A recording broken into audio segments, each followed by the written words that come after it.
Welcome to World News Today. Today's story comes from the New York Times.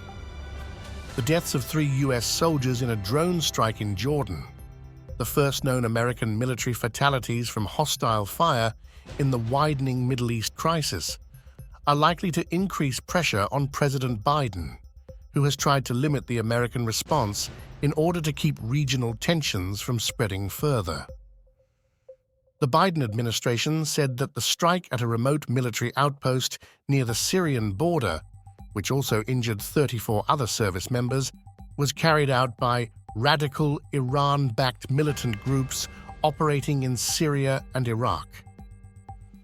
As Mr. Biden warned that the United States would respond, American officials said that the deaths will require a different level of action from what the White House has ordered in the nearly 4 months since Israel's war with Hamas sparked broader turmoil in the Middle East. What remained unclear was whether Mr. Biden would strike targets inside Iran itself, as his Republican critics urged him to do, with one saying he would be a coward if he did not. A spokesman for Iran's foreign ministry, Nasser Kanani, said at a news conference on Monday that the militias do not take orders from Iran and act independently to oppose any aggression and occupation. He said that accusations that Iran had ordered the strike were baseless and blamed Israel and the United States for fueling instability in the region.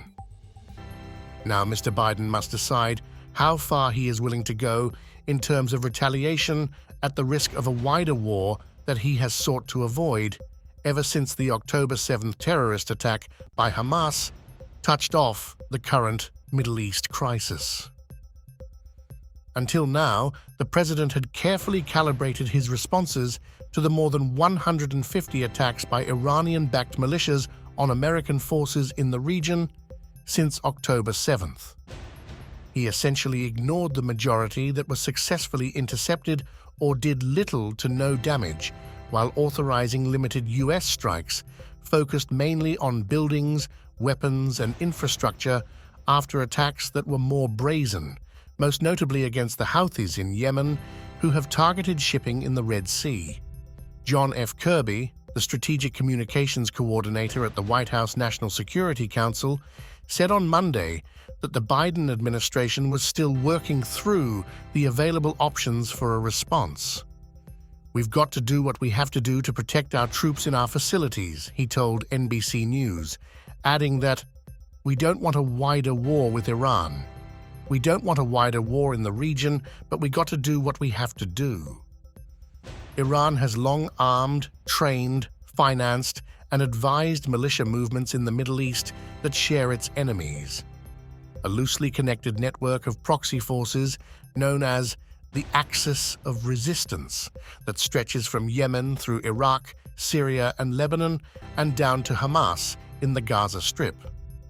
While Iranian officials have publicly denied being involved in or ordering Hamas's October 7th attack on Israel, they have warned that their regional network would open multiple fronts against Israel if its retaliatory war against Hamas in Gaza continues.